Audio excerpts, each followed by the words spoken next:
చెప్పు. నమస్కారం అండి. నా పేరు గొల్లపల్లి శివశంకరు, గంగిరెడ్డిపాలెం, మాత్సవరం మండలం, పల్నాడు జిల్లా. నేను చిగురు సీడ్స్ వారి రెడ్ కింగ్ అనే విత్తనాన్ని 60 సెంట్లు వేసాను. ఒక 2 కోతలు కోసా. ఒక కోతేమో 12 క్వింటాలు, ఒక కోతేమో 11 క్వింటాలు వచ్చింది.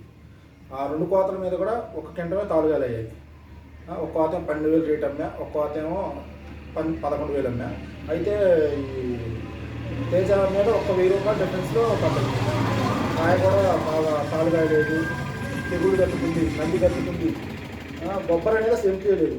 నాకు కొంచెం పెట్టుబడి తక్కువలో ఫ్రీగా అయిపోయింది, ఫ్రీగా పంట పండింది, చాలా తక్కువలో పంట పండింది. ఇది రైతులకి అనుకూలమైన విత్తనం వేసుకోవచ్చు రైతులు. నేనైతే ముందుకు 2 ఎకరాలు ఆర్డర్ పెట్టేశా. 2 ఎకరాలు ఖచ్చితంగా వేస్తాను. వేయాల్సిన విత్తనం రైతులకు మనం చెప్పచ్చా విత్తనం వేసుకోమని? రైతులు ఖచ్చితంగా వేసుకోదగ్గ విత్తనం అన్న.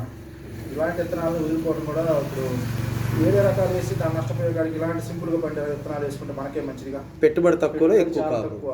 నేనంతా 50,000 కూడా పెట్టాను లేదా 60 బాగా పడింది. పెట్టుబడి తక్కువలో మంచి దిగుబడి. కాక రోజులు కొంచెం కాయ బాగా దిగుతుంది. ఓకే. నాకు 7 కూడా పెట్టారు తినడానికి కూడా.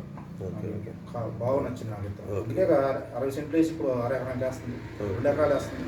ఓకే.